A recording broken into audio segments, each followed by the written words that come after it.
tous, bienvenue à ceux en particulier qui entrent dans cette église Saint-Méry pour la première fois.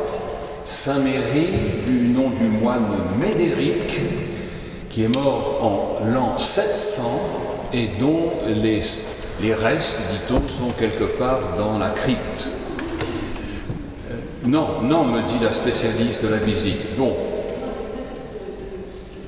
Ils ne sont plus là, alors, les restes. Bon. Mais c'est quand même Médéric qui a donné son nom à Saint-Méry.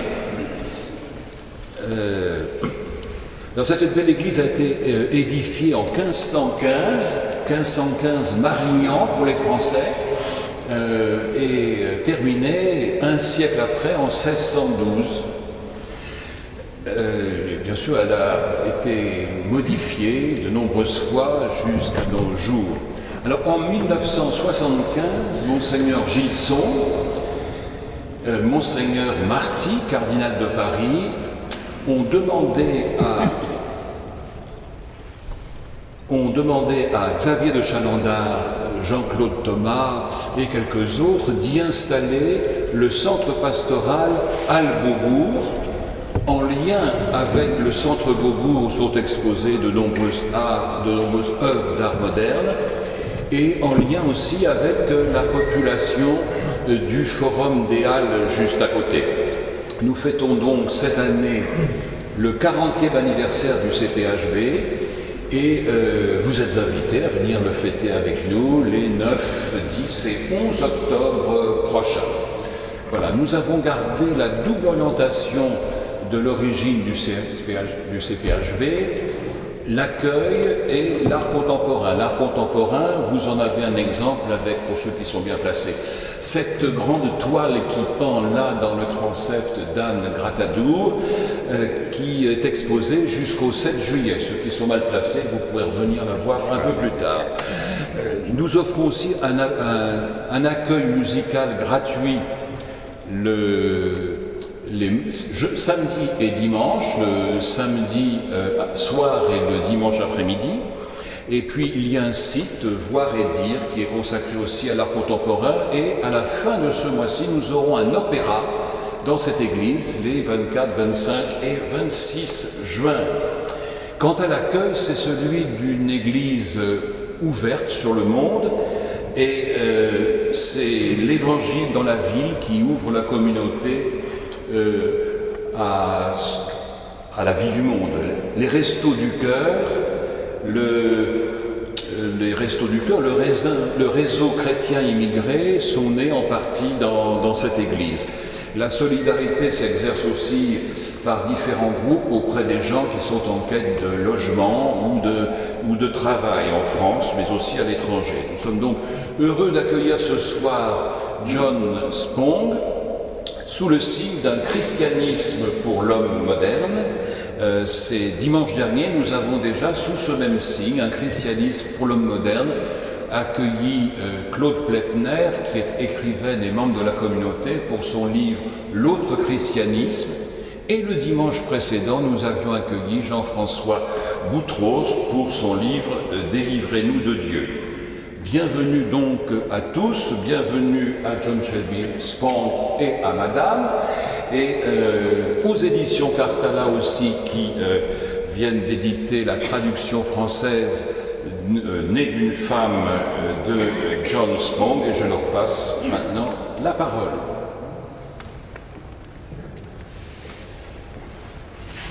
Merci Jean Verrier. Comme il vient de le dire, je vais dire quelques mots pour le compte des éditions Cartala, dont plusieurs membres de l'équipe sont là, et son directeur, M. Audrin, qui est au fond, qui nous prépare le verre de l'amitié après le débat. Et donc c'est ce second livre, publié en français, né d'une femme, qui nous donne l'occasion de nous rencontrer ce soir. Je remercie à mon tour aussi très vivement le centre pastoral Halle-Beaubourg, qui a accepté d'organiser cette soirée dans l'église Saint-Méry avec nous. Cette soirée va nous permettre de faire connaissance, ou de commencer à faire connaissance, parce qu'elle est assez vaste, avec l'œuvre de John Spong, dont le premier ouvrage, vous le savez sans doute, Jésus pour le XXIe siècle, a été publié en français en décembre 2013. Il y a 1 an et demi, et en 1 an et demi, nous avons diffusé pas loin maintenant de 2300-2400 exemplaires vendus, et avec un nouveau tirage d'une seconde édition revue de 500, donc nous pensons atteindre à la fin de l'année 3000 exemplaires. En quelques mots, je voudrais vous présenter qui est John Spong. John Spong. Il est évêque de l'Église anglicane. L'Église anglicane a une tradition pas très éloignée de l'Église catholique, sauf avec des différences marquantes, une indépendance prise au XVIe siècle vis-à-vis de Rome, une communion anglicane qui n'a pas d'autorité centrale. C'est une communion qui se corrige elle-même. Et donc, dans cette église anglicane, il y a des règles, des disciplines qui diffèrent des nôtres. Par exemple, les prêtres, les évêques, par contre, pour commencer par là, sont élus par un triple collège. John Spong, avant de devenir évêque de Newark dans le New Jersey, a été élu par un collège d'évêques, de prêtres, de laïcs, et il faut la majorité dans ces 3 chambres pour être élu. C'est intéressant de le noter, il est élu comme représentant de sa communauté. C'est une tradition démocratique que peut-être nous catholiques nous donne quelque part envie de pouvoir le faire.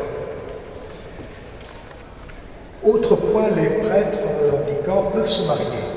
John Spong, Madame Spong qui est là, sont mariés, ont des enfants et sont maintenant même grands-pères et grand-mères. Hier au soir, nous avons eu le plaisir de fêter les 84 ans de John Spong. Mais venons-en à l'œuvre de John Spong, qui, depuis surtout qu'il a été élu évêque vers 75-76, avant de prendre sa retraite au début de l'année 2000, durant 25 ans, et jusqu'à aujourd'hui, comme évêque retraité, a produit 25 ouvrages. 25 ouvrages, et le cœur de la préoccupation qui est au cœur de sa recherche, c'est, comme le disait Jean Verrier, de proposer une présentation de Jésus de Nazareth, de son message et plus largement de ce qu'on appelle la voie chrétienne, de manière recevable, acceptable, susceptible d'intéresser, de susciter l'adhésion de croyants ou de non-croyants qui ont quitté les églises, les temples, souvent sur la pointe des pieds, devenant agnostiques, devenant indifférents, parfois athées déclarés, parfois hostiles. Et sa préoccupation, c'est donc de rechercher une réponse moderne à cette population qui a grandi, car ce phénomène est né de manière très claire avec l'avènement de la société, de la modernité, de la société moderne, la fin de la Renaissance, des découvertes cosmologiques sur les lois de l'univers, Newton, Copernic, Galilée. Et cet avènement de l'homme moderne a fait que progresser avec le siècle des Lumières et le 19e siècle et le 20e siècle, où le sujet humain s'est affirmé, s'est devenu moins soumis à sa propre liberté. Et au 20e siècle, au 21e siècle qui commence, ce phénomène n'a fait que s'épuiser. Je ne sais pas si vous vous souvenez, en 1966, la revue Christus jésuite avait publié sous la plume de François Ostang un article qui s'appelait Le Troisième Homme. C'était en octobre 66, à peine 9 mois après la clôture du Concile Vatican II, qui avait mis à jour un peu l'Église, ouvert les fenêtres, avalisé des recherches qui avaient été très ralenties au XXe siècle par cette douloureuse et effroyable crise qu'on appelle le modernisme, qui a pesé sur tout le XXe siècle catholique. Et ce concile se terminait comme à la fois un point d'arrivée, mais surtout un point de départ. Et beaucoup de chrétiens, laïcs, prêtres, évêques, voulaient renouveler la liturgie, renouveler la théologie et le style des communautés chrétiennes. Et voilà que l'article de Roustang détonne comme un contretemps. Il observe un troisième homme qu'il caractérise par le premier qui regrette le temps passé, qui n'accepte pas les réformes, qui veut garder la tradition. Un second homme qui est prêt à s'engager, c'est le cas de beaucoup de chrétiens, dans la réforme des institutions, dans la réforme des propositions chrétiennes, des styles de communauté. Et ce troisième homme, il le caractérise comme celui qui s'est déjà déplacé par rapport à ces deux options qu'on peut appeler conservatrices ou réformistes. Et il écrit, par exemple, dans cet article, une masse de chrétiens, devant les changements rapides et profonds qui ont eu lieu, ont acquis une liberté personnelle qui ne les situe pas davantage parmi les conservateurs que parmi les réformistes. Donc c'est cette catégorie de croyants, d'ex-croyants, qui vit en dehors de l'Église, vit en dehors de la soumission et qui vont d'une spectrographie allant de l'agnostique à l'indifférent complet. Sur le site internet de Saint-Méry, il y a un beau site internet de Saint-Méry, très riche dans toutes leurs manifestations, il y avait depuis mars dernier, la présentation d'un livre de quelqu'un qui s'appelle Yann Raison de Clesiou, il s'appelle « Qui sont les cathos d'aujourd'hui ?» et en sous-titre « Sociologie d'un monde divisé ». Et dans ce livre qui est basé sur des enquêtes, des entretiens, des analyses, je lis deux paragraphes qui donnent d'abord une idée quantitative des choses. En 1965, il s'agit donc des catholiques français principalement comme base, en 65, 95% de baptisés en France et 23% de pratiques dominicales. En 2015, 50 ans après, on évalue à 35% les baptisés et à 3 à 4% la pratique dominicale. Et le commentaire ajoute, ces 3 pages que vous trouvez sur le site saintméry.org, mesurons l'évolution des rapports entre les courants de ce monde divisé. Les conservateurs sont plus jeunes, les progressistes en perte de vitesse, c'est la bourgeoisie qui produit les prêtres, c'est donc l'avenir de l'Église. L'embourgeoisement du catholicisme contemporain pourrait lui faire perdre le contact avec le monde. Ce sont des phrases très dures. Donc l'évêque Spong, l'évêque John Spong, nous fait la proposition d'une nouvelle synthèse ouverte, dynamique du christianisme à partir de 3 critères. Et je termine brièvement là-dessus. C'est quelqu'un qui a une très grande connaissance de l'exégèse moderne, qui depuis 2 siècles a permis de lire d'une manière nouvelle l'Ancien et le Nouveau Testament en distinguant le noyau réel, les messages de base qui ont valeur durable, qu'on peut réinventer, réorienter, des formes littéraires dans lesquelles ils ont souvent été écrits, dans un monde patriarcal qui était celui de la Bible, dans un monde pré-scientifique qui était avant Copernic et Newton. Et cette connaissance, John Spong l'a acquise en lisant tous les exégètes anglais, qui ne sont pas uniquement d'origine anglophone, mais beaucoup de Hollandais, d'Allemands, voire de Français, sont traduits maintenant en anglais. Le deuxième critère de John Spong, c'est une grande sensibilité à la société moderne. John Spong a fait des séjours, des stages dans les hôpitaux, il a étudié la cosmologie récente, il a étudié la biologie et il a beaucoup discuté avec les scientifiques. Et enfin, le troisième facteur, je dirais, c'est un grand sens pastoral, comme on dirait chez les catholiques, qui vise, entre autres, comme évêque, il a visé entre autres comme évêque, à expliquer ce qu'il avait trouvé, à traduire, à discuter, à écouter la vie de ses croyants, de ses fidèles, en les prenant pour des adultes, en les considérant comme des adultes, en écoutant les objections. Voilà les 3 critères qui caractérisent John Spong. Je vais m'arrêter là parce qu'il faudrait en dire beaucoup plus, mais c'est justement l'objet de la soirée de ce soir. Alors je vous propose donc le déroulement suivant.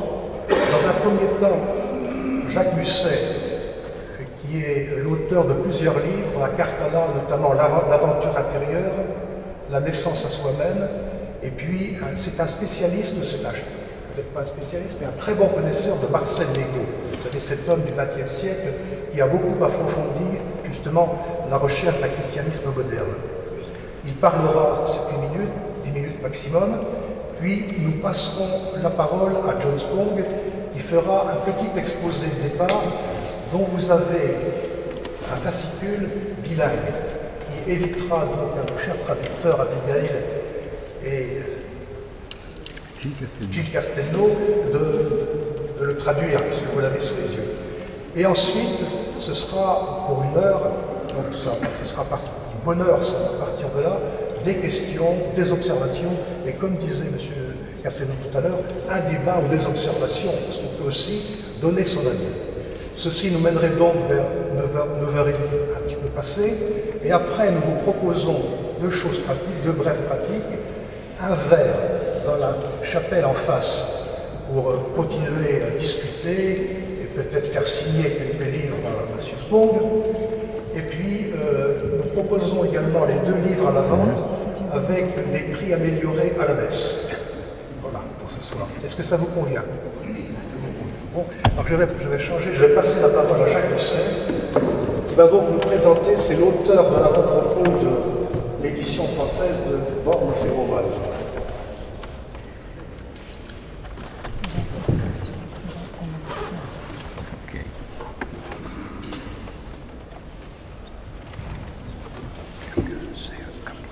Cher Jean-Michel Spong, Monsieur Agenot, président des éditions Cartala, m'a confié la tâche d'introduire la rencontre de ce soir autour de votre livre « Né d'une femme, conception et naissance de Jésus dans les évangiles ». Et je veux souligner à la suite de M. Agenot l'important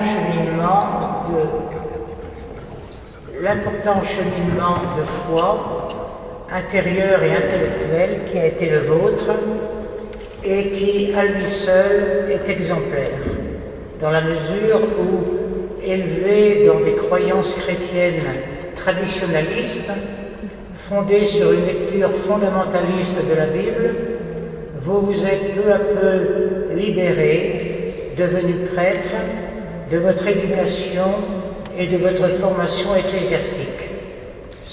D'une part, passionné de recherche et d'exégèse biblique et foncièrement intègre dans votre travail sur les textes bibliques et évangéliques, vous vous êtes rendu compte que la doctrine et l'enseignement officiel des églises sur Jésus, Marie, l'Église et l'homme reposaient sur une doctrine littéraliste des Écritures, Ancien et Nouveau Testament.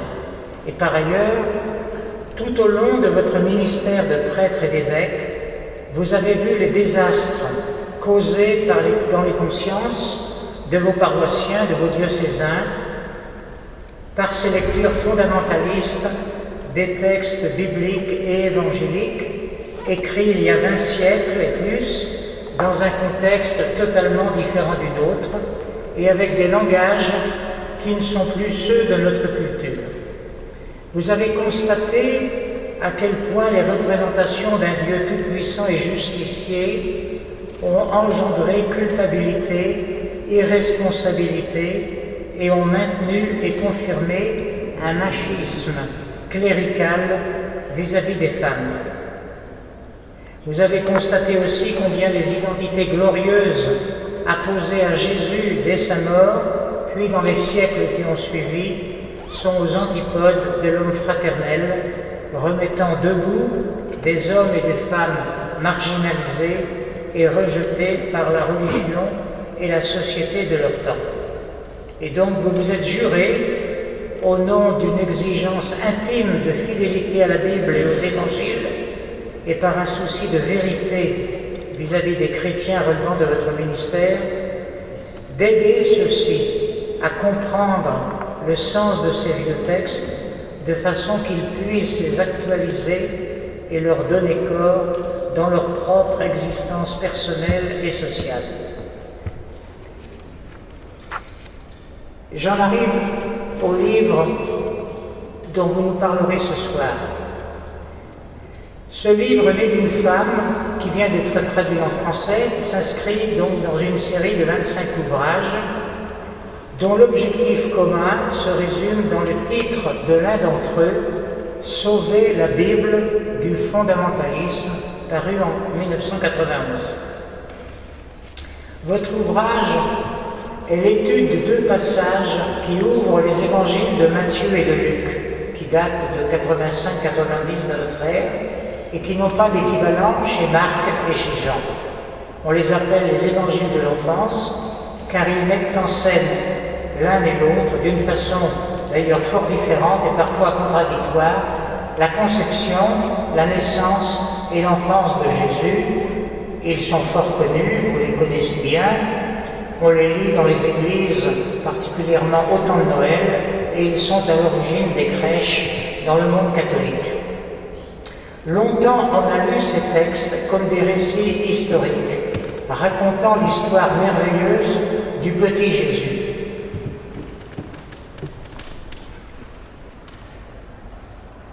Or, à partir d'un travail d'exégèse sérieux et tout à fait accessible de ces évangiles de l'enfance en Matthieu et Luc, chapitres 1 et 2 dans chacun, vous faites pas à pas la démonstration que la vérité de ces textes n'est pas d'ordre historique mais symbolique, au sens où sous une présentation littéraire empruntée à la Bible, ces récits sont en réalité des professions de foi sur le Jésus des premières communautés chrétiennes. Et vous démontez fort bien les moyens littéraires que les évangélistes ont employés et qui reprennent des méthodes d'interprétation courantes dans la Bible et le judaïsme, entre autres ce qu'on appelle le midrash, qui consiste à interpréter les événements du moment en lien avec ceux du passé pour leur donner sens et les accréditer. Donc, ça c'est une partie très notable de votre livre, mais ce n'est pas tout. Là où gît particulièrement votre originalité, me semble-t-il, c'est qu'en tant que prêtre, puis évêque, assumant des postes officiels de responsabilité, vous ne craignez pas de dénoncer la manière fondamentaliste dont on continue à lire les évangiles de l'enfance dans les églises, et y compris la vôtre, l'anglicane, comme s'il s'agissait de récits historiques. Pour vous, c'est maltraiter les textes que de leur faire dire ce qu'ils ne disent pas, et plus encore, c'est une infidélité notoire au message des évangiles et par-delà à Jésus lui-même. C'est un manque d'honnêteté de vouloir y trouver des affirmations dogmatiques qui seront élaborées plus tard sur l'identité de Jésus. Ces dogmes outrepassent de beaucoup le message symbolique énoncé dans les textes.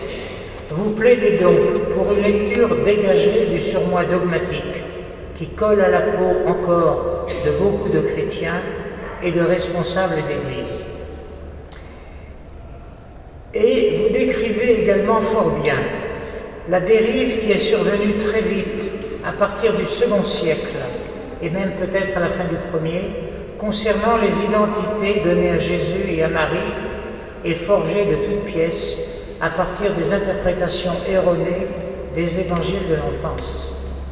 La désincarnation et la déshumanisation de Jésus et de Marie ont commencé dans le cadre de la culture grecque où s'est pensé le christianisme des premiers siècles. Cette tendance fondée sur la conception grecque pour qui l'esprit prévaut sur le corps n'a fait que s'accentuer par la suite. Jésus de Nazareth est devenu un être divin au détriment de son humanité semblable à la nôtre, possédant toutes les prérogatives de la divinité, la toute-puissance et l'omniscience. Et de Marie, parce que mère du Fils unique de Dieu, on a fait la femme par excellence, choisie de toute éternité pour enfanter le Sauveur, protégée de tout péché, immaculée dans sa conception, indemne de toute relation sexuelle, vierge avant, pendant et après sa maternité, concevant directement de Dieu, obéissant à tout à Dieu sans comprendre, fidèle disciple de son Fils divin, et au bout du compte, échappant à la mort, est déjà ressuscité aux côtés de son Fils. Marie est devenue le modèle chrétien de toutes les femmes, de toutes les mères, de toutes les épouses soumises à leur mari, et même de tous les prêtres religieux et religieuses célibataires. Ainsi, pour honorer la figure de Jésus, visage humain de Dieu parmi les hommes, on s'est cru obligé de lui fabriquer une conception divine, de le faire naître d'une vierge, de faire de lui le Fils unique de Dieu, muni de pouvoir divin, la seconde personne de la Sainte Trinité. Et durant 2 millénaires, ce sont des hommes, les responsables des églises, qui ont accentué, à partir d'une lecture faussée des évangiles de l'enfance, les identités hors normes humaines de Jésus et de Marie. Et parmi les figures qui ont particulièrement contribué à dévaloriser la sexualité et à en donner une image faussée, il y a le grand Saint Augustin, l'inventeur du péché originel.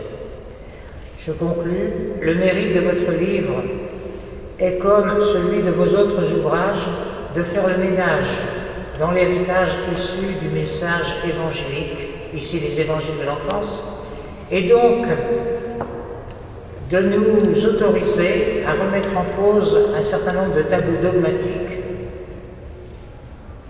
Vous rendez ainsi un singulier service aux chrétiens et aux non-chrétiens en les appelant instamment à ne pas se contenter d'écouter sans esprit critique les doctrines officielles sur Jésus et Marie, mais à travailler eux-mêmes les textes pour vérifier ce qu'ils disent. Voilà, je vous laisse la parole et je vous remercie d'avance.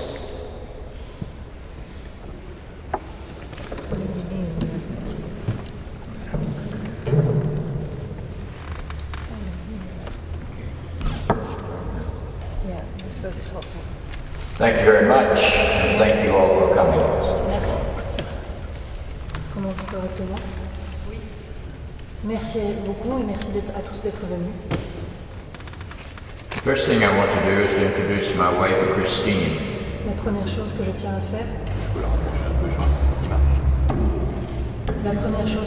faire, c'est de présenter ma femme Christine.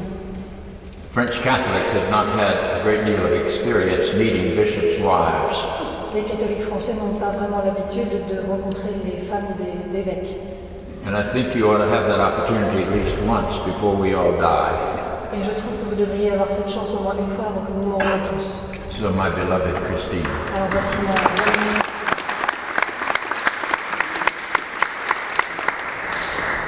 How many of you have read this statement, which is in both English and French, which is supposed to be the content of my remarks this evening? How many of you have already read it? Combien parmi vous ont déjà lu le petit fascicule qui vous a été distribué? How many have not read it? Combien ne l'ont pas lu? I was looking for a way to shorten it, but maybe I better not. Je cherchais un moyen de m'en débarrasser, mais bon, je pense que je vais le faire quand même. When this book was first published in America in the 1990s, my publisher assigned a title to it that was sort of in your face. The title was Born of a Woman. That's a quotation from Paul's letter to the Galatians. A bishop rethinks the virgin birth and the place of women in a male-dominated church. This book was the first book to begin to address some of those issues in biblical scholarship that we have developed over the last 200 years. Let me place it into a context of my writing for a moment. Before this book was written, I wrote a book on changing patterns in sexual behavior in the Western world. That book was entitled Living in Sin, with a question mark. It examined 3 kinds of changing behavior: young people living together prior to marriage, post-married, divorced, and widowed people forming intimate, sexually active relationships but never remarrying, and gay and lesbian people who at that time were not allowed in any Western nation to marry one another, and how the church might begin to relate to that group of people. Needless to say, this book was enormously controversial, and members of the Christian establishment, both Protestant and Catholic, began to attack it, and they attacked it by quoting the Bible. So I wrote a book on the Bible called Rescuing the Bible from Fundamentalism. I am aware that the Bible has been used throughout history to support such bizarre things as the divine right of kings, second-class status for women, slavery, and the continued oppression of gay and lesbian people. That book became even more controversial. Then I took one chapter from that book about the origins of Jesus and the end of the Jesus story, the Christmas narrative and the Easter narrative, and I wrote a book on each of them. This is the book on the Christmas narrative. What I tried to do is to identify the mythological aspects of the Christmas story. Things like virgins that conceive, things like earthquakes, things like angels dropping out of heaven to roll back stones at a tomb, things like angels singing to hillside shepherds, things like stars that travel through the sky so slowly that wise men can't keep up with them. Everyone recognizes these as mythological elements, and yet the church proceeded to treat all of these details as if they are literal history. The second thing I did was to trace the impact of the figure of the Virgin Mary on the status of women in Western Christianity and in Western nations. That too proved to be a very provocative, very controversial book. What I want to do is to limit these comments so that I can have much more opportunity to respond to your questions. I regret that I do not speak enough French to respond to you in French. I do know how to say merci.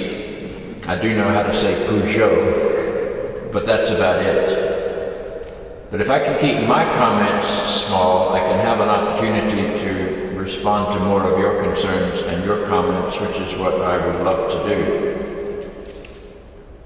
I think it's important to recognize that the person saying the things in these books is a Christian, a member of the Anglican Communion, and a person chosen by that communion to be one of its bishops. I was a bishop for 24 years in the Anglican Communion before I retired. No, you don't have to translate that. It's in this. Okay. And my translator tonight, this wonderful young woman to my right, has laryngitis, so we're going to be in trouble. We'll translate that. Ma merveilleuse traductrice ici à côté de moi à ma droite a une laryngite ce soir, mais on va s'en sortir quand même. But I would like to have your questions and your comments, and I have a rule: every other question has to come from a woman. Mais je voudrais avoir vos commentaires et vos questions, mais j'ai une règle: une question sur deux doit venir d'une femme. And I want the first question to come from a woman. It's time the Christian Church let women go first. Et je tiens à ce que la première question soit posée par une femme. Il est temps que l'Église chrétienne laisse la place aux femmes. We have roving mics, so raise your hands and the microphone will come to you. Levez la main et quelqu'un donnera le micro. Je pose la question en français. Quel message souhaitez-vous faire passer à l'Église avec votre ouvrage? I wish to spread two messages. Je veux diffuser deux messages. One is that the truth of the Bible is not found in reading it literally. Le premier est que la vérité de la Bible ne se trouve pas dans une lecture littéraliste. Le premier élément, c'est que je tiens à signaler que la vérité de la Bible ne se trouve pas dans une lecture littéraliste.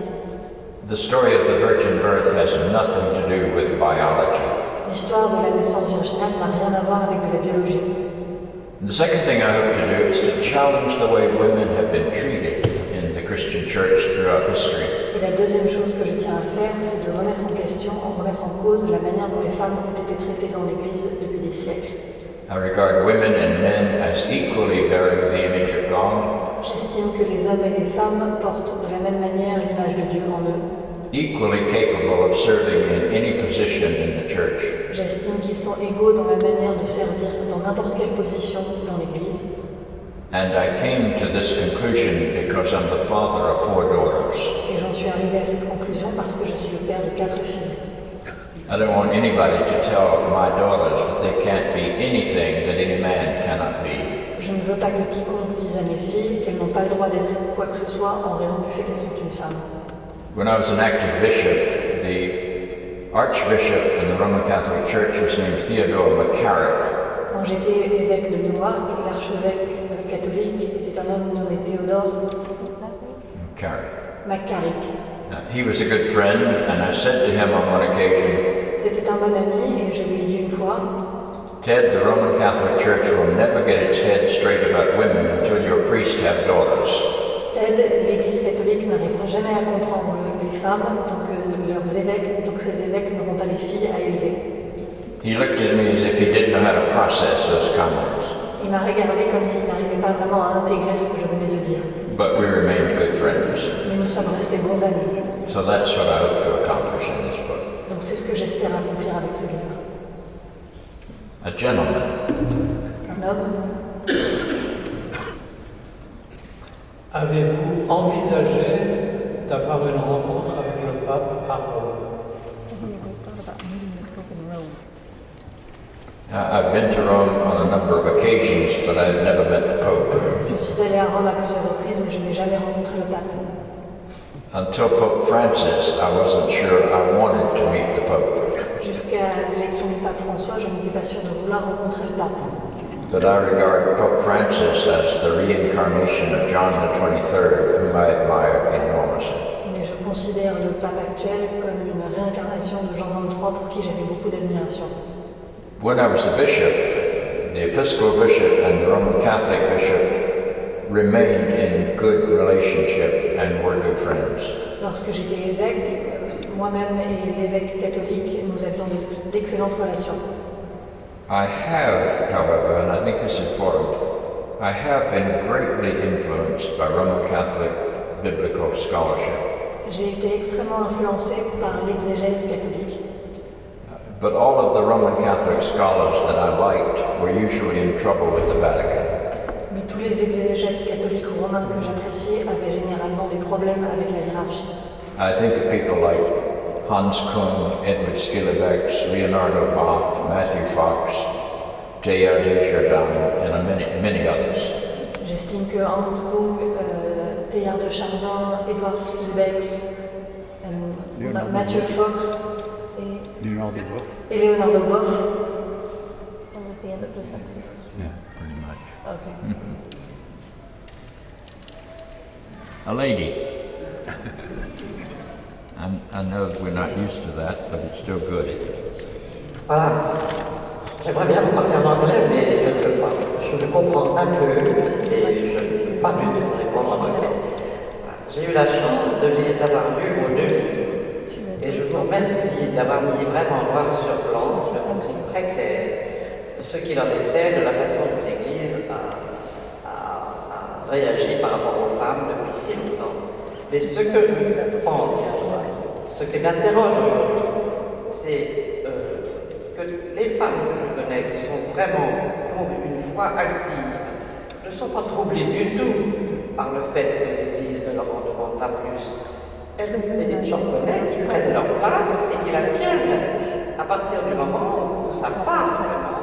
Pas du tout d'un féminisme effronté, disons, ce qui peut être le cas. Et qui est un danger aujourd'hui. Parce que c'est vrai que la question que je vous pose, c'est qu'est-ce que vous dites aujourd'hui aux femmes d'aujourd'hui, aux mères de famille, aux grands-mères, aux femmes d'aujourd'hui, à quoi doivent-elles vraiment croire? À quoi doivent-elles vraiment... De quoi doivent-elles vivre?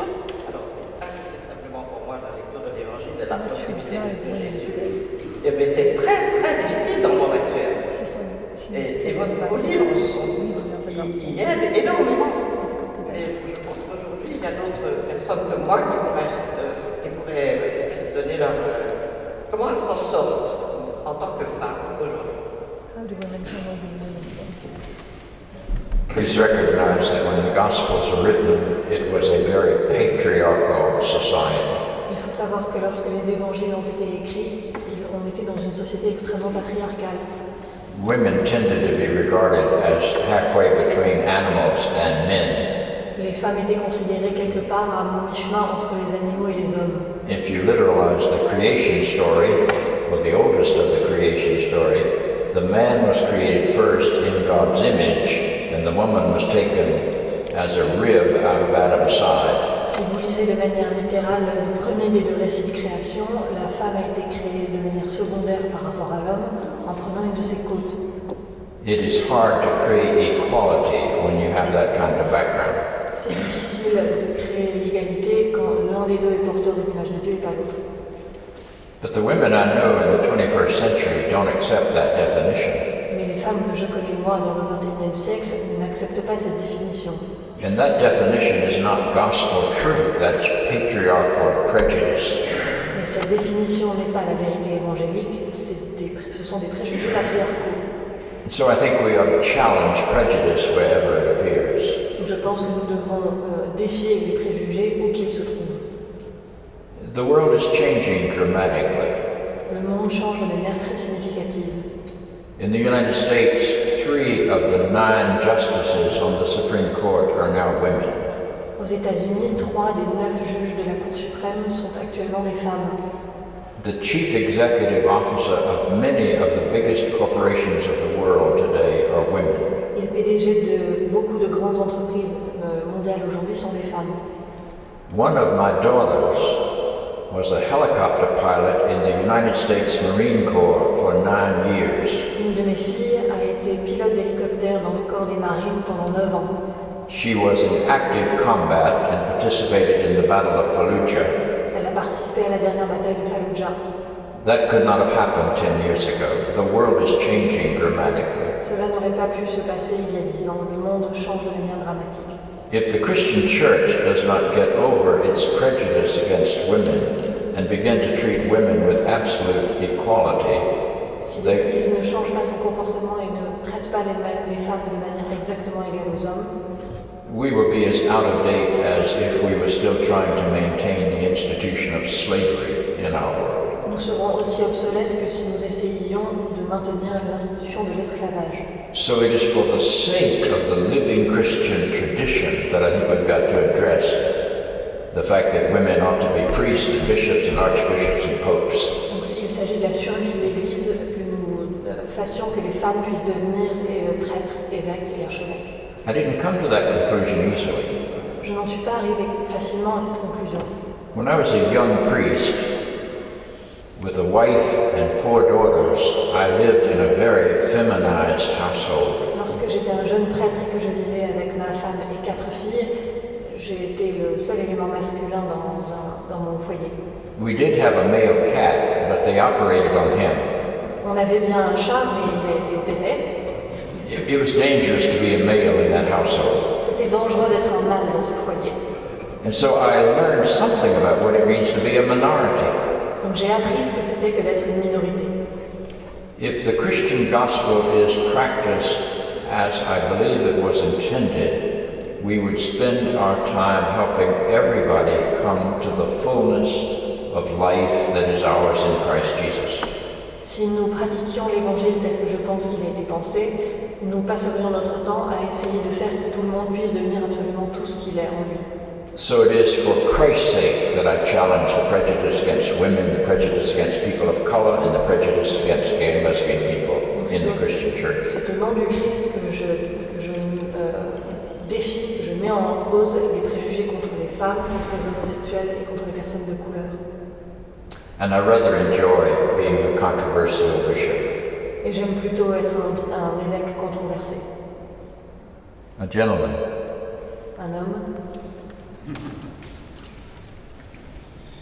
Oui, c'est à titre informatif. Connaissez-vous le livre de Roger Lénars, Un autre christianisme est possible? C'est un jésuite, je pense, qui est un allemand ou hollandais, et le livre de Pagola sur Jésus. Comment vous situez-vous par rapport, si oui, comment vous situez-vous par rapport à ces travaux? I'm not familiar with either of those. Non, il ne connaît ni l'un ni l'autre. Would you like to tell me about them? Est-ce que vous voulez lui en parler un peu?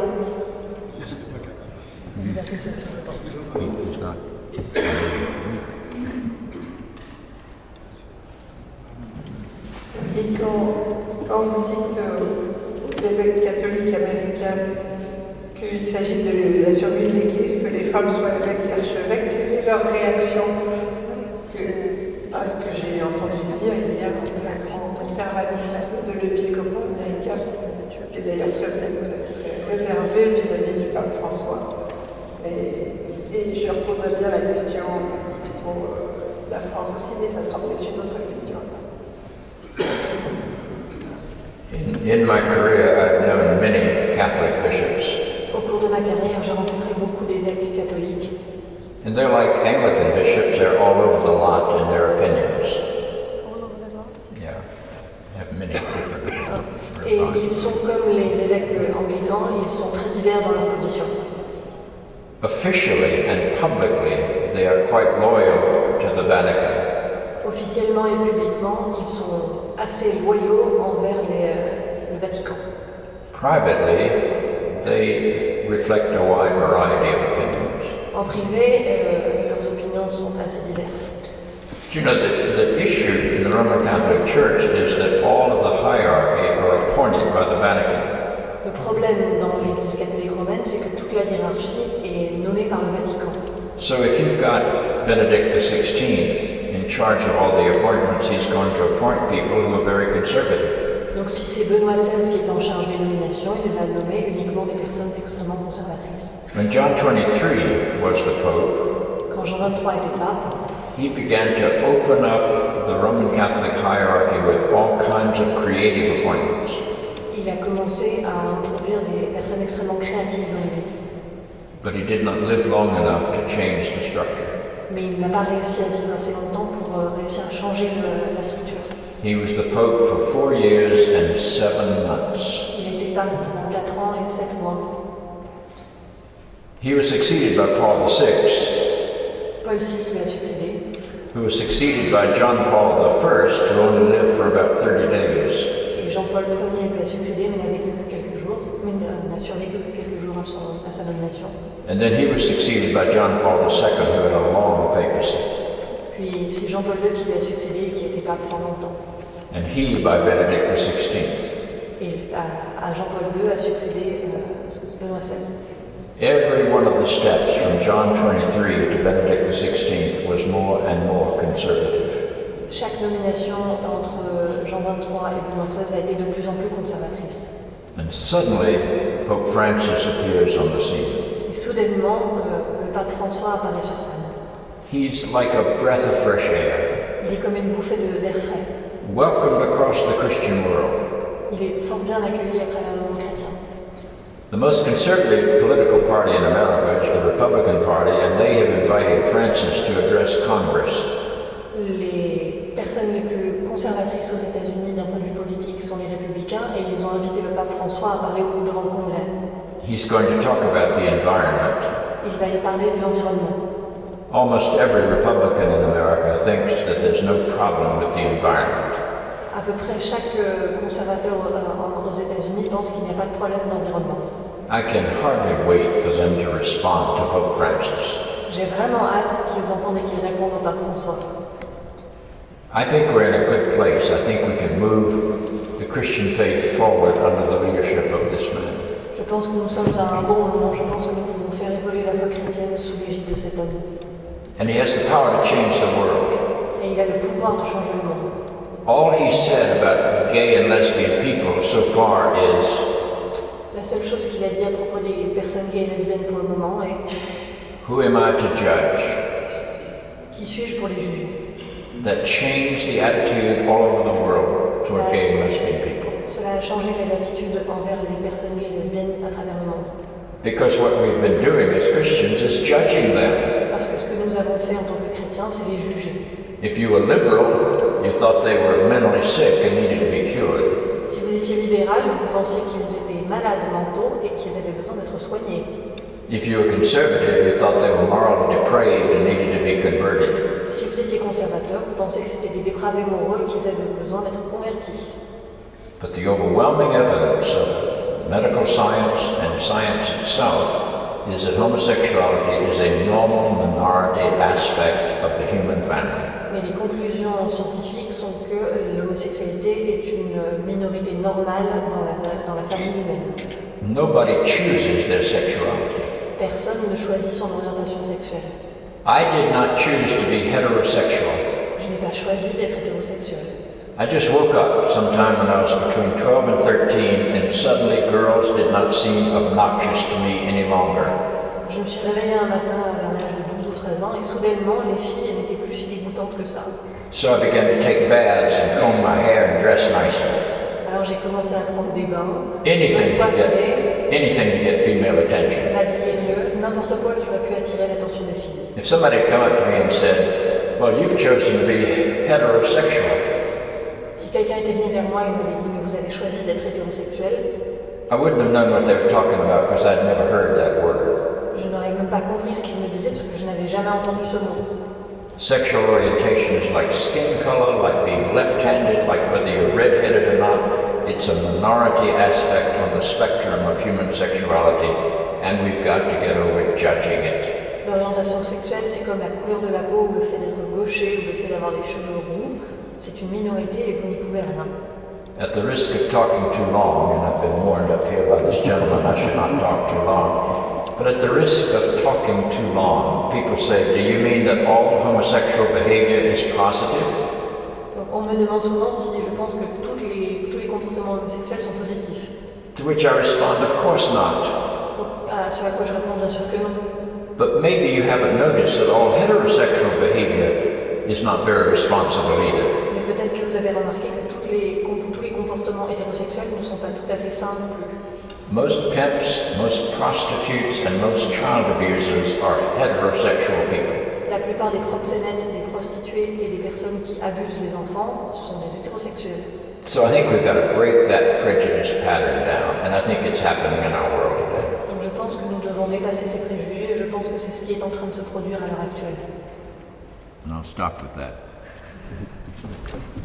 He asked me if there are women bishops in America. About a third of the Anglican bishops in America are female, and the American equivalent of the Archbishop of Canterbury is named Catherine.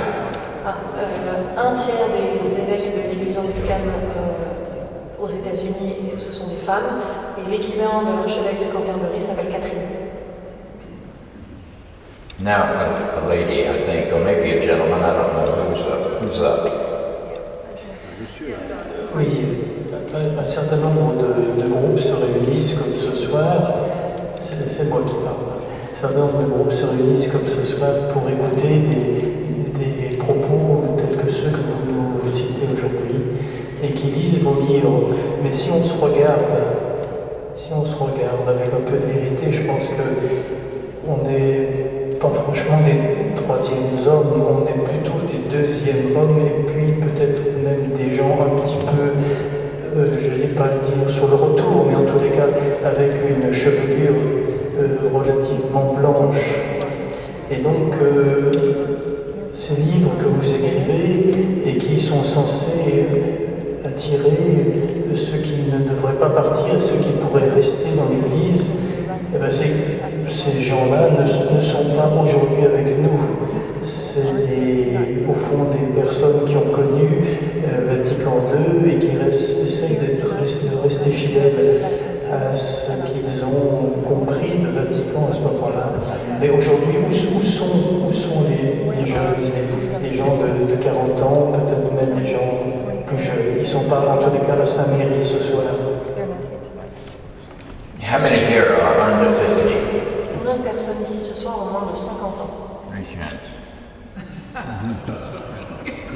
You start with what you've got, On commence par ce qu'on a. Most young people have left the church because the church doesn't make any sense to them anymore. La plupart des personnes jeunes ont quitté l'Église parce que ce que l'Église raconte n'a plus de sens pour eux. There's no need to try to bring young people back to church unless you change the things that have already repelled these young people from the church. Ce n'est pas la peine d'essayer de ramener les jeunes personnes dans l'Église tant qu'on n'a pas éliminé de l'Église ce qui les a repoussés. One of my daughters said to me on one occasion, she's a physicist. Une de mes filles, qui est physicienne, m'a dit un jour, she said, Dad, the questions the church keeps answering, we don't even ask anymore. Elle m'a dit, papa, les questions auxquelles l'Église répond, mais on ne se les pose même plus en fait. So I think we start by reforming our own house and then seeing whether or not we can attract another generation back to this institution. Donc je pense que ce qu'on doit faire d'abord, c'est réformer notre maison et voir après si elle intéresse les personnes des générations nouvelles. And I am not discouraged about that possibility. Et je ne suis pas découragée en imaginant cette possibilité. The biggest block is the hierarchy. Le plus gros obstacle, c'est la hiérarchie. And I'm not talking about the Roman hierarchy anymore than I'm talking about the Anglican hierarchy. Mais je ne suis pas en train de parler de la hiérarchie catholique romaine ou de l'Église anglicane. I'll make one final comment. The Christian church will die of boredom long before it dies of controversy. L'Église mourra d'ennui bien avant qu'elle ne meure de la controverse.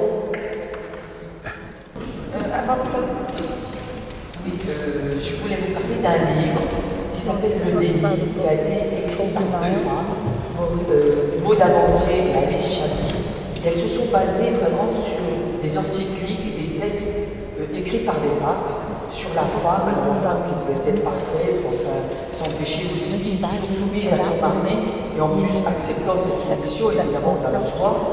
Et elles ont été assez mal accueillies par le clergé en France, en tout cas, même un peu dénigrées, parce que heureusement qu'il y a eu un dominicain qui s'appelle François Bossuet qui a écrit Le Déni du déni et qui a compris leur démarche, mais vraiment, moi je trouve que leur livre est très éclairant sur la situation de la femme et j'aimerais bien savoir ce que vous en pensez et qu'est-ce qu'on peut faire pour changer le regard des prêtres.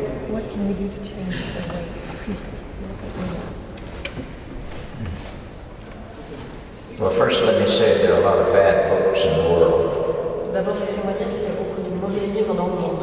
And just because something is printed doesn't mean it's very good. C'est pas parce qu'un livre est publié qu'il est bon. I can show you books written by slaves that favor slavery.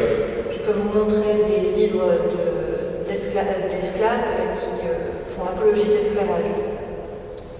And at least in America, the slave population developed a name called Uncle Tom for those slaves who acquiesced in their own oppression. En Amérique, on parle des oncles Tom pour parler de ceux des esclaves qui étaient pour l'esclavage. There are a number of women that acquiesce in their own oppression. Il y a des femmes, beaucoup de femmes, qui acquiescent à leur oppression. None of them happen to be my daughters. Il se trouve qu'aucune d'entre elles ne fait partie de mes filles. I think we've just got to reach the place where we allow every human being to maximize their own potential. Je pense qu'il faut que nous arrivions au point où nous autorisons chaque être humain à maximiser tout son potentiel.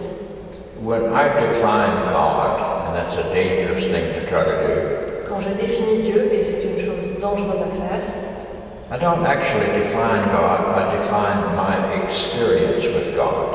En fait, je ne définis pas Dieu, mais je définis mon expérience avec Dieu. That's quite different. C'est assez différent. And I might be delusional, Et il se peut que je délire. but I don't think so. Mais je ne crois pas que ce soit le cas. But I experience God as life calling me to live. Mais je fais l'expérience de Dieu comme la vie qui m'appelle à vivre. I experience God as love freeing me to love. Je fais l'expérience de Dieu comme l'amour qui me libère pour aimer. And I experience God as the ground of being, giving me the courage to be everything that I'm capable of being. Et je fais l'expérience de Dieu comme le fondement de l'être, qui me donne le courage d'être tout ce que je peux être. That's the God I believe I confront in in Jesus of Nazareth. C'est le Dieu que je pense rencontrer en Jésus de Nazareth. Free to live, free to love, free to be. Libre de vivre, libre d'aimer, libre de Live, love, and be. et d'être. And I don't see anything beyond that that's contradictory. Et je ne crois pas que quoi que ce soit de supérieur soit contradictoire avec cela. So there's no room in my understanding of God for human prejudice. Donc il n'y a pas de place dans ma compréhension de Dieu pour les préjugés humains. And I grew up in the Bible Belt of the southern part of the United States. Et j'ai grandi dans la Bible Belt, dans la ceinture de la Bible, dans le sud des États-Unis, Where I was taught that segregation was the will of God, that women were inferior to men, and that homosexuals were mentally sick or morally depraved. On y a appris que l'esclavage, que la ségrégation était normale, que les femmes étaient inférieures aux hommes, et que les personnes homosexuelles étaient soit moralement dépravées, soit malades. And they quoted the Bible to justify every one of those prejudices. Et les personnes qui me disaient ça citaient la Bible pour justifier chacun de leurs préjugés. So my own militancy, and I confess I have plenty of that, my own militancy comes out of having to overcome the prejudices taught to me by my church. Donc mon militantisme vient du fait que j'ai dû lutter contre les préjugés qui m'ont été enseignés par mon Église. I do not believe that the church is holy. Je ne crois pas que l'Église soit sainte. I believe God is holy. Je pense que Dieu est saint. And when the institution fails to reflect the holiness of God, the institution needs to be challenged. Et quand l'institution échoue dans sa manière de représenter Dieu, elle doit être réformée. And if our people would do that, we could change the meaning of the body of Christ. Et si nous pouvions faire ça, nous pourrions changer la signification d'être le corps du Christ. There are plenty of Catholic theologians that have tried to do that. Il y a beaucoup de catholiques romains qui ont essayé de faire ça. And the result was they got removed from their positions. Et le résultat a été qu'ils ont été suspendus de leur office. If you can't live with the critics of the criticisms that come from your own sons and daughters, if you cannot hear those criticisms, then you're immune to the possibility of change. Si vous ne pouvez pas entendre les critiques de vos propres enfants, alors vous êtes incapable de changer.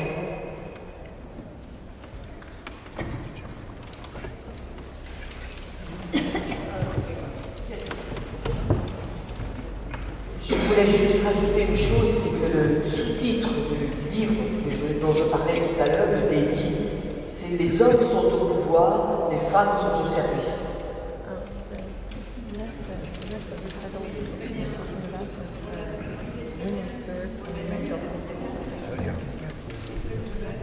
Well, I just think we've got to change those patterns.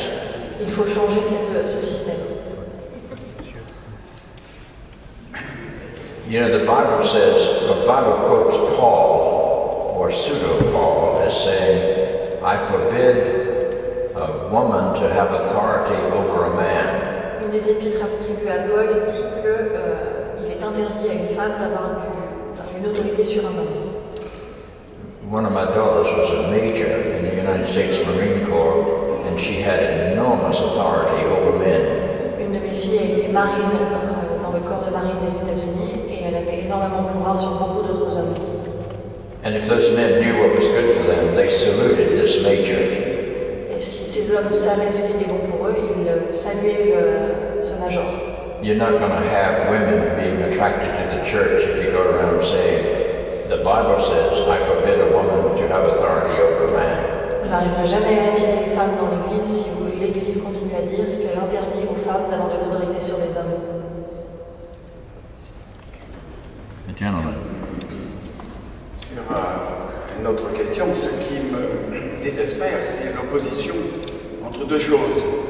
D'une part, le poids des habitudes, de la tradition, des dogmes, etc. Et en second lieu, votre nouvelle façon de lire la Bible, qui est même par les exégètes depuis quelques dizaines d'années. Et entre les deux, les choses évoluent tellement lentement, tellement peu. Dans ma propre paroisse, je ne peux pas dire ce que vous je lis dans votre livre. Encore de nos jours, on récite le symbole des apôtres un dimanche sur deux. Et donc, je ne sais pas comment passer de l'un à l'autre et arriver à faire une transition qui soit acceptable. Il y a trop de choses à changer en quelque sorte. Thank you for your question. Merci pour votre question. The Christian creeds were written in the 4th century. Les credos chrétiens ont été écrits au IVe siècle. They come out of the Council of Nicaea in 325.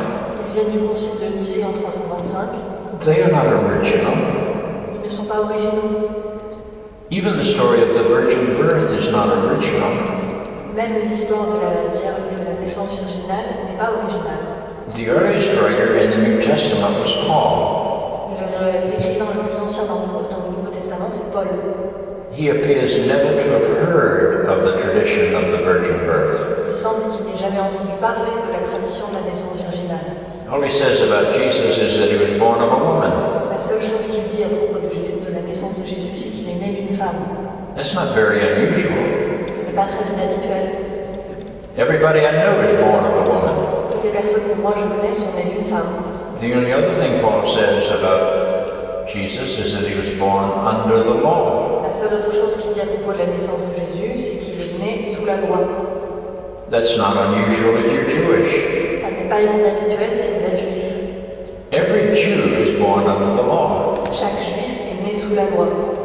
The last thing that Paul says is that Jesus was descended from the seed of David. La dernière chose que Paul dit, c'est que Jésus descend de la semence de David.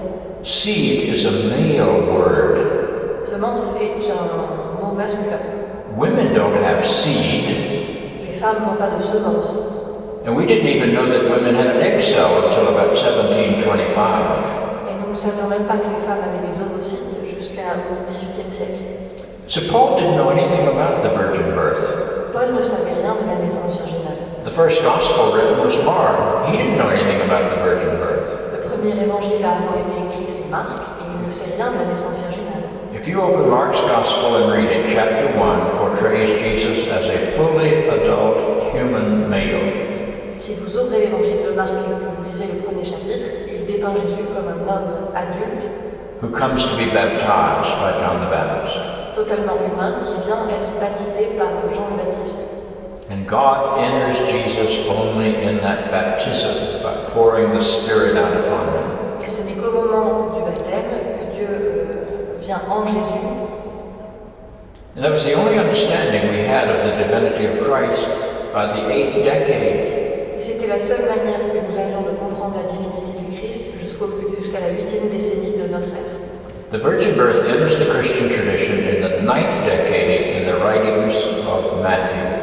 C'est dans la 9e décennie de notre ère que la naissance virginale arrive dans notre tradition chrétienne à travers l'évangile de Matthieu. He bases it on a text, Isaiah 7:14. Il base cela sur un texte, Ésaïe 7,14. Matthew misquotes that text. Matthieu cite de manière inexacte ce texte. Matthew says that text says, "Behold, a virgin will conceive." Matthieu dit que ce texte dit, voici, une vierge concevra. But if you read Isaiah in Hebrew, et si vous lisez Ésaïe en hébreu, that text says, "Behold, a woman is with child." Il dit, voici, une femme est enceinte. Those aren't exactly the same. Ces deux choses ne sont pas exactement les mêmes. Behold, a virgin will conceive. Behold, a woman is with child. Voici une vierge concevra. Voici une femme est enceinte. Now we have known that Matthew misquoted that text since the time that Trypho had a dialogue with Justin Martyr. Nous savons que Matthieu cite ce texte de manière inexacte depuis le dialogue de Justin Martyr avec Tryphon. About 130 of this common era. C'était environ en 130 de notre ère. But we paid no attention to that. Mais nous n'y avons pas fait attention. The virgin birth is retold, but in a very different version in the writings of Luke. La tradition de la naissance virginale est re-racontée dans l'évangile de Luc, mais de manière très différente.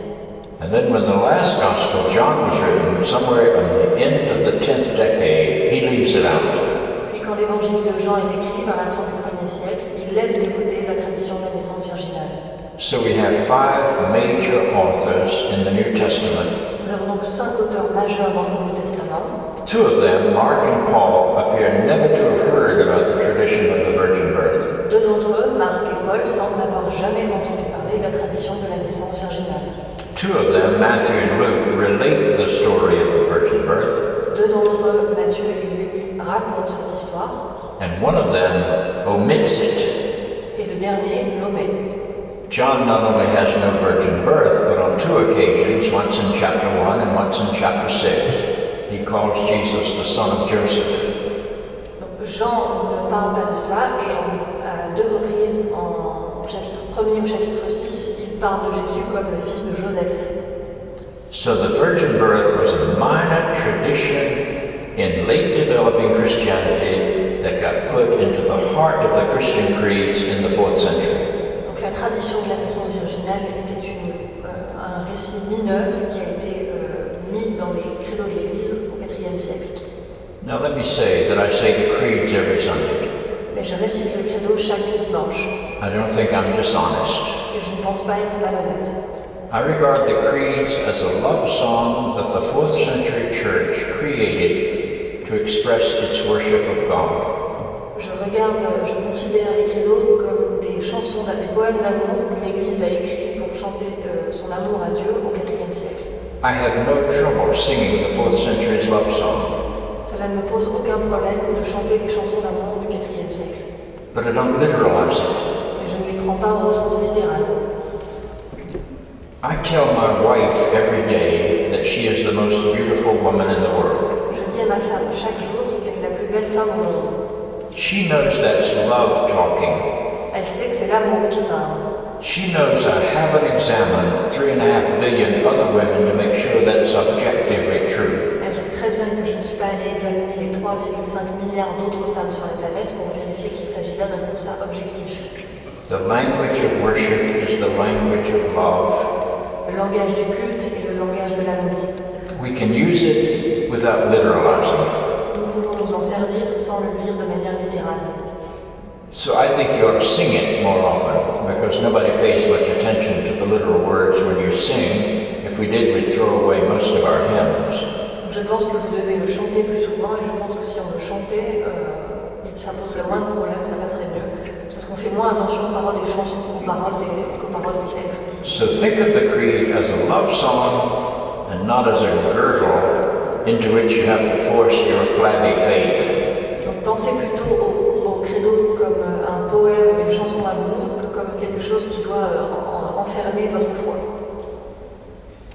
How did flabby faith come out? Okay. A woman.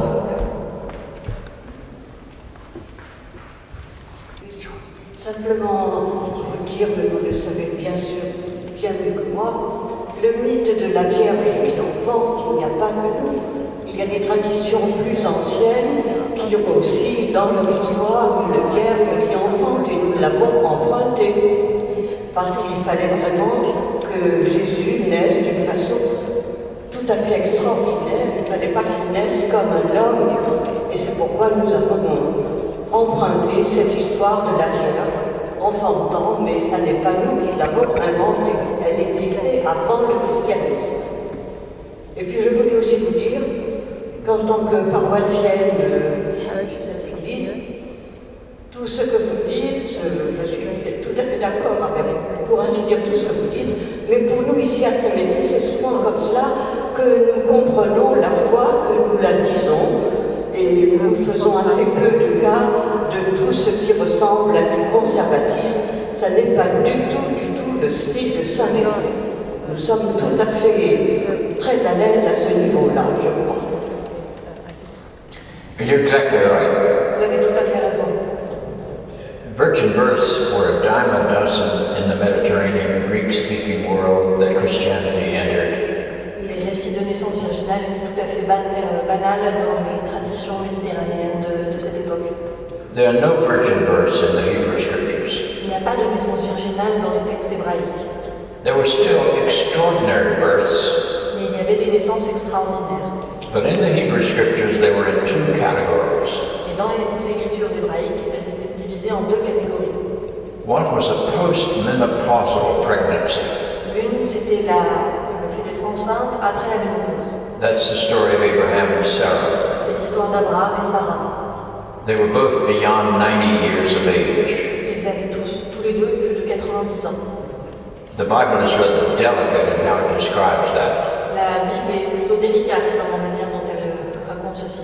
The book of Genesis says of Sarah, it was past the time of women for Sarah. Le livre de la Genèse dit qu'il avait cessé pour Sarah d'en être comme pour les femmes. That story is repeated when Luke tells about the birth of John the Baptist to elderly parents Zechariah and Elizabeth. Et Luc reprend cette formule quand il parle de la naissance de Jean le Baptiste auprès de Zacharie et Élisabeth. The other kind of miraculous birth in the Old Testament L'autre type de naissance miraculeuse dans l'Ancien Testament was the overcoming of a state of being barren. était le dépassement de l'état de stérilité. In that patriarchal world, if a woman had no children, she was blamed for it. It was her fault. Dans ce monde patriarcal, si une femme n'avait pas d'enfant, on faisait porter la responsabilité de cela sur elle. They'd never heard of things like low sperm count for males. Ils n'avaient jamais entendu parler de de qualité de sperme pauvre. So there are two stories in the Hebrew scriptures about how God overcomes the shame of being a barren woman. Donc, il y a deux récits dans l'Ancien Testament où il est raconté que Dieu dépasse la honte du fait d'être stérile. One is the story of Hannah, the mother of Samuel. L'une des deux est l'histoire de Anne, la mère de Samuel. And the other is the story of the mother of Samson, but her name is not given. Et l'autre est le récit de la mère de Samson, mais son prénom n'est pas donné. If you go into the Greek world, you'll find that they thought Alexander the Great was born of a virgin. Si vous allez regarder ce qui se passait dans le monde grec, on pensait que Alexandre le Grand était né d'une mère vierge. Roman mythology suggests that Romulus and Remus were born of virgins. La mythologie romaine suggère que Romulus et Rémus sont nés d'une mère vierge. The god Mithra was said to have been born of a virgin. Le dieu Mithra, on dit aussi de lui qu'il est né d'une vierge. Remember, they didn't understand about human reproduction the way we do. Ils ne comprenaient pas la reproduction humaine, le processus de reproduction humaine comme nous le comprenons. So what the virgin birth is communicating, if you don't literalize it, donc ce que le récit de naissance virginale dit, si vous ne le prenez pas au sens littéral, is that we believe we've met something in the life of Jesus of Nazareth that human beings could never have produced. C'est que nous avons rencontré en Jésus de Nazareth quelque chose, une expérience que l'humanité seule n'aurait jamais pu produire. And there we're back to Paul's original affirmation that God was in Christ. He didn't bother to explain how God got into Christ. He just asserted that he met the Holy God in the person of Jesus. Et nous en revenons à la proclamation de Paul qui disait que Dieu était en Christ et il ne se préoccupait pas de savoir comment Dieu était entré en Christ. Il voulait juste le proclamer. So I want to cling to the experience of God in Christ. Je tiens à l'expérience de Dieu en Christ. But I don't want to cling to the explanation of the 3rd and 4th century about how God got into Christ. Mais je ne veux pas m'accrocher aux manières descriptives qui ont été inventées pour dire comment Dieu est entré en Christ, qui datent de plusieurs siècles après. And that's a distinction that most people are not even allowed to entertain. Et c'est une distinction que la plupart des gens ne veulent même pas prendre en considération. I thank you for your question and for your observation. Je vous remercie pour votre question et votre observation.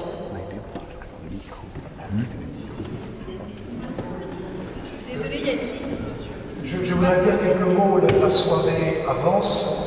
On s'était donné 1 heure, 1 heure et demie. Peut-être que si vous êtes d'accord, on pourrait encore se donner un quart d'heure, ce qui donnerait l'espace à 2 ou 3 questions pour pouvoir ensuite avoir un petit espace de convivialité pour continuer et acheter les livres, le faire signer éventuellement par l'évêque Spong.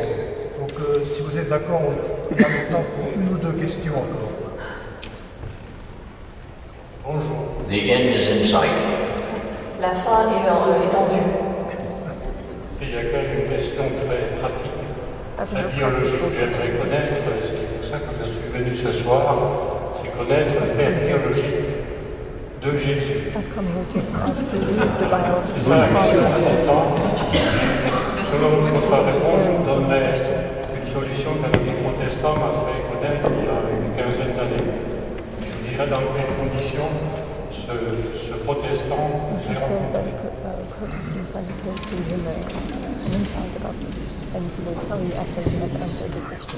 Well, I wish I could tell you. J'aimerais pouvoir vous répondre. But let me put the New Testament into a time frame for a moment.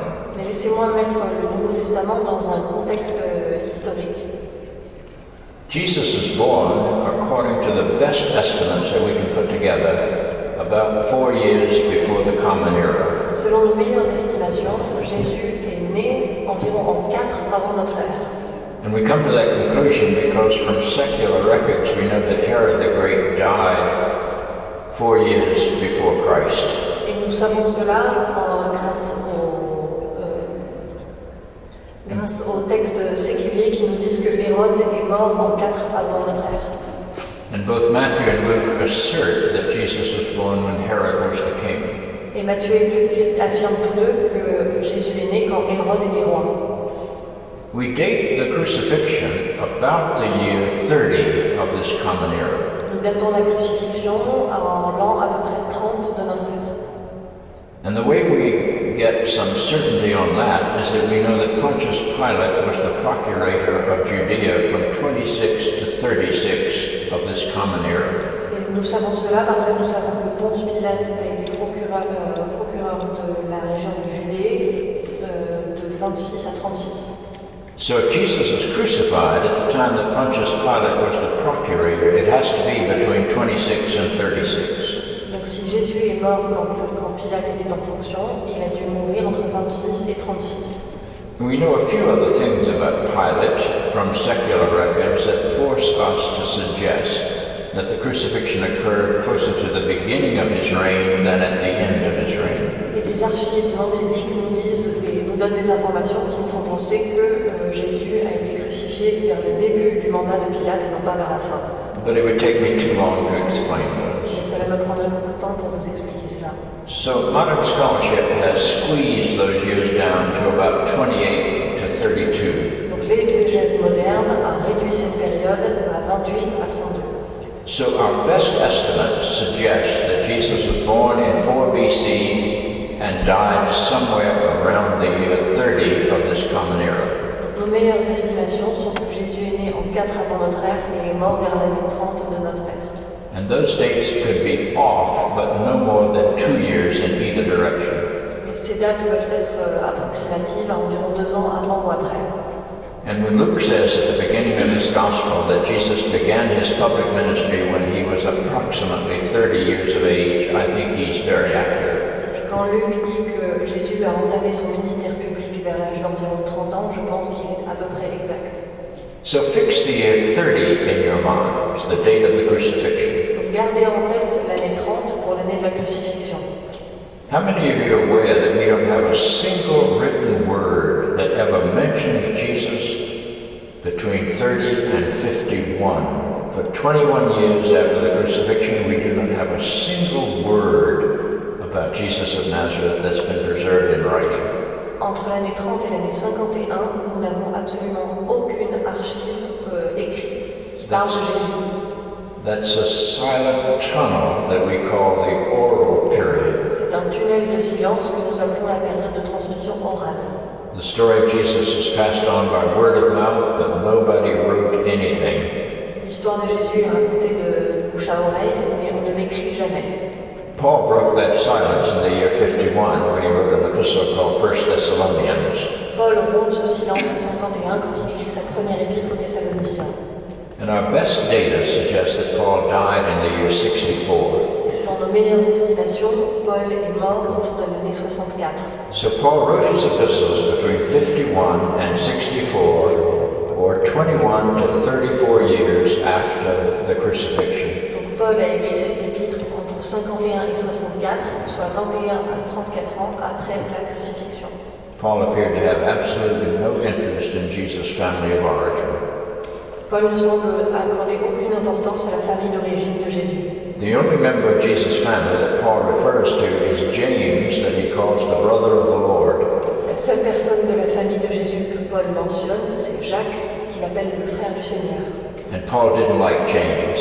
Et Paul n'aimait pas tellement Jacques. You can read about that in Galatians 1 and 2. Vous pouvez lire cela dans l'Épître aux Galates, chapitre 1 et 2.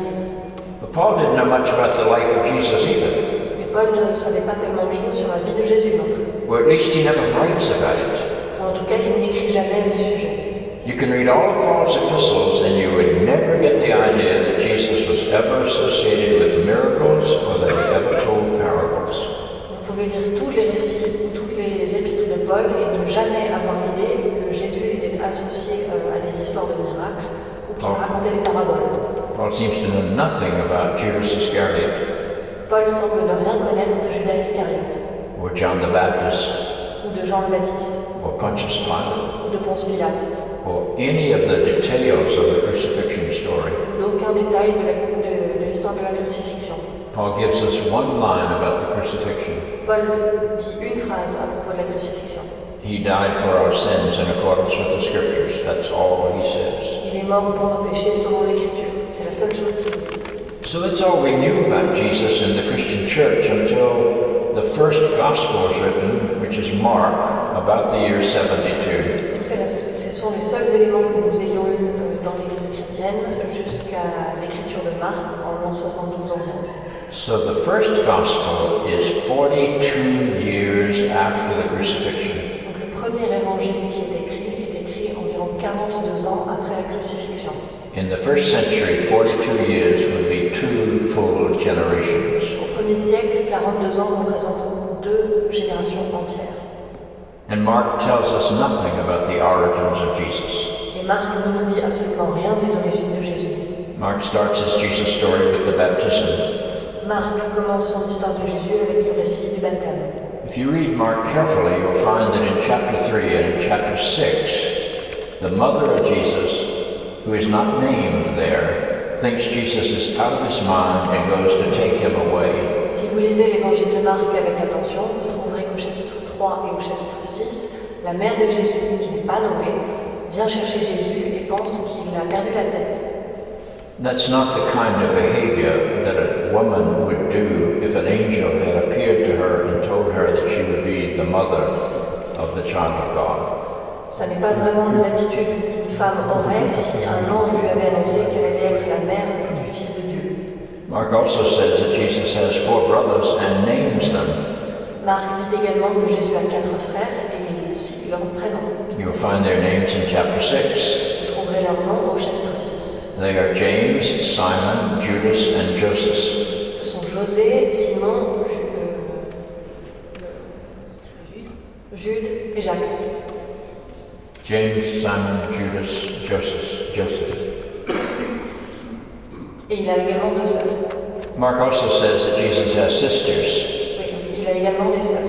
But girls didn't count, so they're not given names. Mais les filles ne comptaient pas, donc on ne mentionne pas leurs prénoms. But it's a plural word, so there has to be at least 2 of them.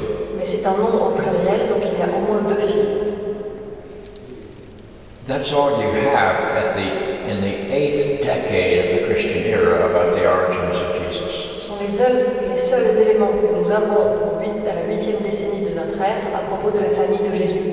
Matthew in the 9th decade, for the first time, introduces the miraculous birth and the character of Joseph, the father of Jesus, the earthly father. À la 9e décennie de notre ère, Matthieu introduit dans l'histoire le récit de la naissance virginale et le personnage de Joseph, le père terrestre de Jésus. And Luke builds on that. Et Luc brode là-dessus. But Matthew and Luke don't seem to agree on much else. Mais Matthieu et Luc ne semblent pas être d'accord sur grand-chose d'autre. If you read Matthew's genealogy, you'll discover that Joseph's father was named Jacob. Si vous lisez la généalogie dans Matthieu, vous trouverez que le père de Joseph s'appelait Jacob.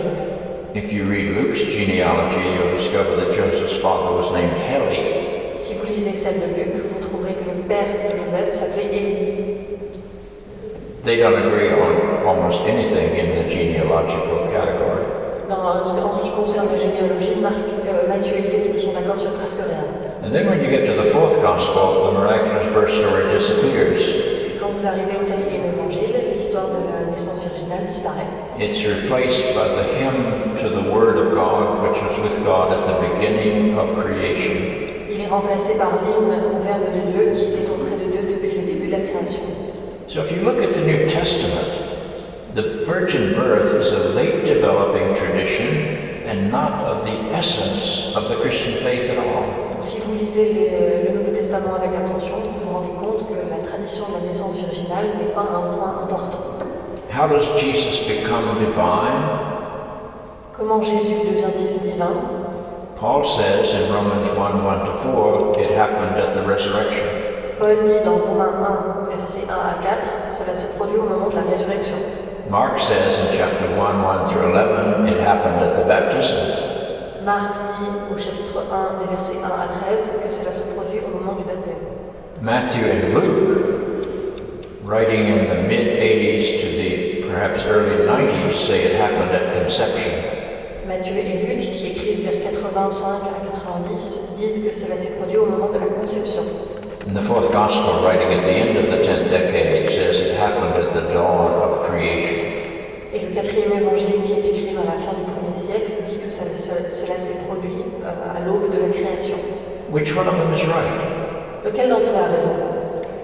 What is right is that the experience was that God, the Holy God, was met in the life of Jesus of Nazareth. Ce qui est juste, c'est que Dieu, le Dieu saint, était rencontré dans la vie de Jésus de Nazareth. But the human explanation of how that Holy God got into Jesus varies in every book of the New Testament. Mais l'explication concernant la manière dont Dieu est entré le divin est entré en Jésus varie selon les auteurs du Nouveau Testament. So I have no idea who the earthly father of Jesus was. Donc je n'ai aucune idée de l'identité du Père terrestre de Jésus. I would say that the fourth gospel assumes that it was Joseph. Je dirais que le 4e évangile suppose que c'était Joseph. Again, I refer to the fact that in chapter 1 and in chapter 6, in a gospel that has no birth story, Jesus is identified quite simply as the son of Joseph. Et dans cet évangile, au chapitre 1 et au chapitre 6, Jésus est mentionné, dit simplement être le fils de Joseph, et Jean n'a pas de récit de naissance. There were a lot of medieval stories about a Roman soldier that might have been the father. Il y a des légendes médiévales qui disent que c'est un soldat romain qui aurait pu être son père. But they don't know any better than I know. Mais ils n'en savent pas plus que moi je n'en sais. There are even a lot of hints in the New Testament itself that Jesus was thought of, at least by his enemies, as an illegitimate child. Il y a certains éléments dans le Nouveau Testament qui indiquent que les ennemis de Jésus, en tout cas, pensaient qu'il était un enfant illégitime. One of those hints is found in the 7th chapter of John. Un de ces indices se trouve dans le chapitre 7 de l'évangile de Jean. Where Jesus' origins are being debated by the crowd. Lorsque la foule débat au sujet des origines de Jésus.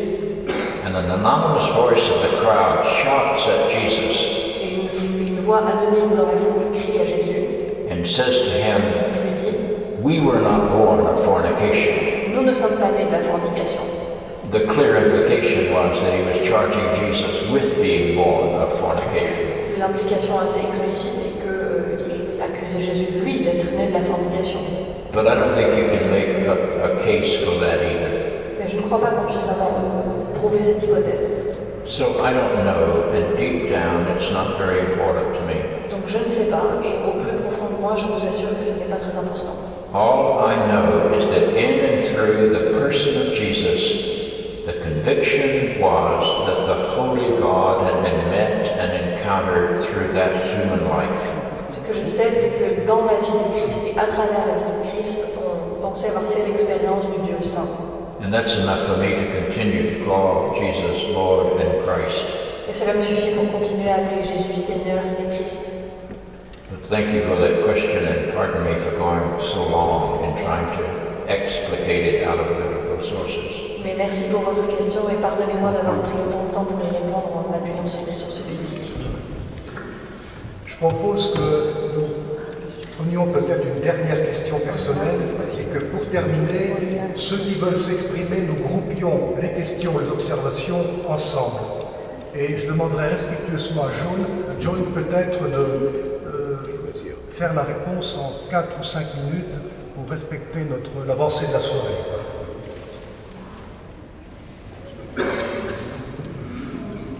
So one last question, and I will give a very short answer. Thank you very much for your presentation. My question is related to your book, Jesus from Non-Religion. I read it in French, and I was impressed by the way you address the theistic God and you deconstruct miracles, and how you end by presenting Jesus Christ as someone in which we can encounter God. But I wonder, what could be the place of prayer? Because throughout the book, you said, I don't believe or I don't like this God which from above could manipulate human beings. And I come from Africa. We have a different experience of even Christianity where prayer is prevalent. I don't know, for you, what's the place of prayer in Christian life? Est-ce que vous pouvez également donner votre question en français pour que l'assistance puisse la comprendre? Ah d'accord. Je disais que ma question n'est pas relative au débat de ce jour, mais à son livre Jésus pour le 21e siècle que j'ai lu. J'ai personnellement apprécié la manière dont il montre que le Dieu théiste a investi même la manière dont on a écrit le Nouveau Testament et sa déconstruction des miracles comme pouvant être l'essence du christianisme. Personnellement, je m'accordais avec ces idées, mais j'étais troublé tout au long de la lecture par le fait qu'il essayait de montrer qu'il ne croit pas en ce Dieu qui du haut du ciel manipule les hommes, intervient constamment. Alors moi je me pose la question de savoir quelle peut être la place de la prière dans la vie chrétienne. Et je dis qu'en tant qu'Africain, avant même de rencontrer le christianisme de mes origines, nous avons l'expérience profonde de l'intimité avec la divinité. Et pour moi, évacuer peut-être la dimension spirituelle de la vie religieuse, je ne sais pas. Donc je voudrais avoir son opinion sur la place de la prière à partir de tout ce qu'il a dit. Thank you for your question. I understood the English part of it. Merci pour votre question, j'ai compris la partie en anglais. That's almost always the first question I get. C'est pratiquement toujours la première question que l'on me pose. And I don't want to dodge that question. Et je ne veux pas repousser cette question. But there's no way I can answer that in the question and answer format. It's just too complicated. Mais il est absolument impossible pour moi de répondre à cette question dans un format de question-réponse comme ça, cela me prendrait trop de temps. So let me do it briefly by telling you a story. Laissez-moi vous dire une brève histoire pour vous répondre. The head of the Anglican Church in Scotland La personne qui est à la tête de l'église anglicane en Écosse is named Richard Holloway. s'appelle Richard Holloway. Richard was at a gathering not unlike this. Richard se trouvait à un événement un peu similaire à celui-ci. And an elderly lady stood up and said, Bishop, Et une dame âgée s'est levée et lui a dit, évêque, do you pray? est-ce que vous priez? And Bishop Holloway said, no. Et il a répondu, non. And the whole room sort of shook. Et toute l'assistance a tremblé. They couldn't process that. Il ne pouvait pas intégrer ce qu'il venait de dire. Here's a bishop who says he doesn't pray. That didn't compute. Il y a là ici un évêque qui dit qu'il ne prie pas. Cela n'est pas audible. And Richard was a kind of ham. Yeah, a comedian. Ah, et Richard était un peu une sorte de comédien. And he let that woman and her question shift in the breeze for a very long period of time. Et il a laissé cette femme et cette question en suspens pendant un long moment. While the people sort of trembled. Pendant que l'assistance tremblait.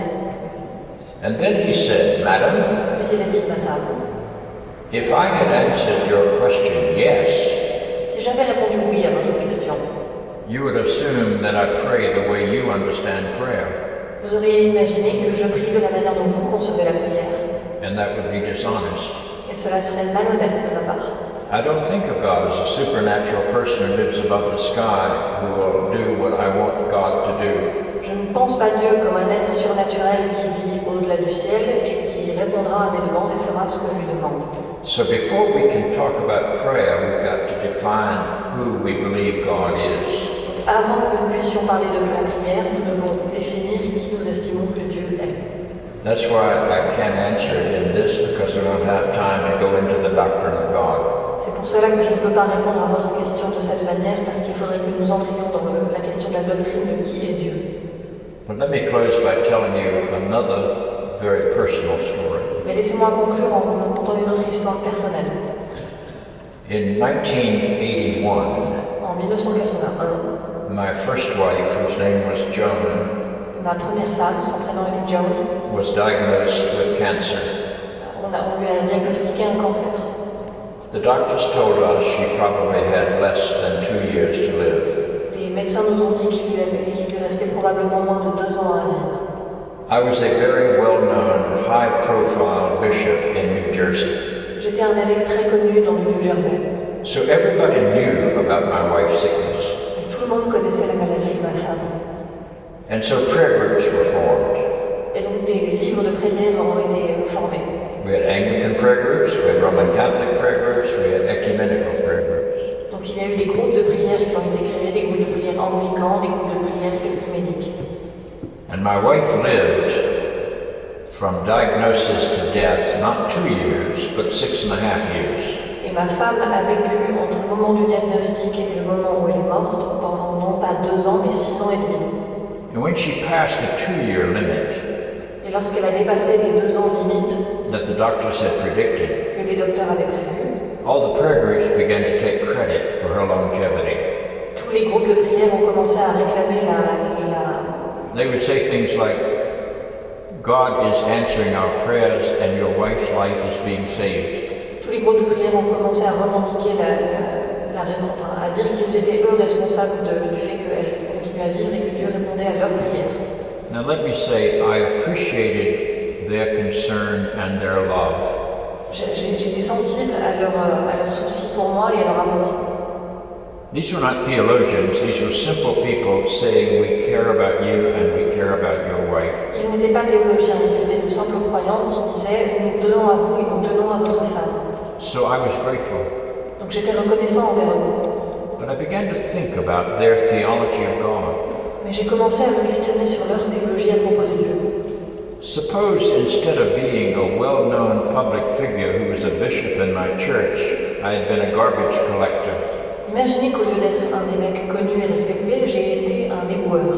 And nobody knew me. Et personne ne m'avait connu. And nobody knew my wife had cancer. Personne n'ait su que ma femme avait un cancer. And so no prayer groups were formed. Donc aucun groupe de prière n'aurait été formé. Do I believe that God would allow the garbage collector's wife to die quicker than my wife?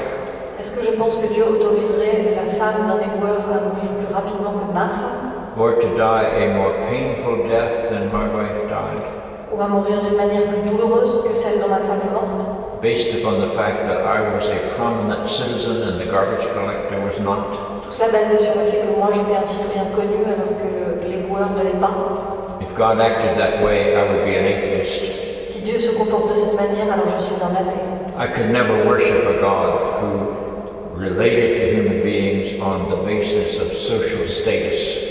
Je ne pourrais jamais croire en un Dieu et rendre un culte à un Dieu qui s'occupe du statut social des hommes. And so the whole subject of prayer is so difficult and so profound that we have to look at it from a number of different angles. Donc le sujet de la prière est tellement difficile et tellement délicat qu'il faut que nous puissions le regarder de différents angles. I don't think prayer is an activity, I think it's a way of life. Je ne crois pas que la prière soit une activité, je pense que c'est une manière de vivre.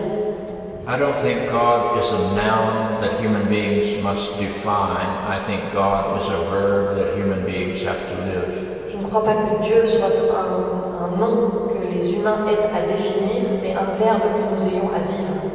And when Paul said you are to pray without ceasing, he did not mean you are to say prayers without ceasing. Et lorsque Paul dit prier sans cesse, il ne dit pas réciter des prières sans cesse. So let me respond to your question with just this simple word. Donc laissez-moi répondre à votre question avec ce simple mot. I pray every day of my life. Je prie tous les jours de ma vie. I do not know how it works. Je ne sais pas comment ça fonctionne. I do not know if it works. Je ne sais pas si ça fonctionne. I pray not to make God do my will, Je prie non pas pour que Dieu fasse ma volonté, but I pray to be in conformity with God's purposes. mais je prie pour être en conformité avec l'attente de Dieu. And that's where I'd start if we had a week to talk about prayer. Et c'est par cela que je commencerai si nous avions une semaine à notre disposition pour parler de la prière. But I thank you for articulating the question that almost always comes first when I give lectures. Mais je vous remercie d'avoir posé la question qui vient toujours presque systématiquement en premier quand je donne des conférences. And I thank all of you for being here, and I look forward to speaking with you personally in just a moment, though I cannot understand French. Et je vous remercie tous d'être venus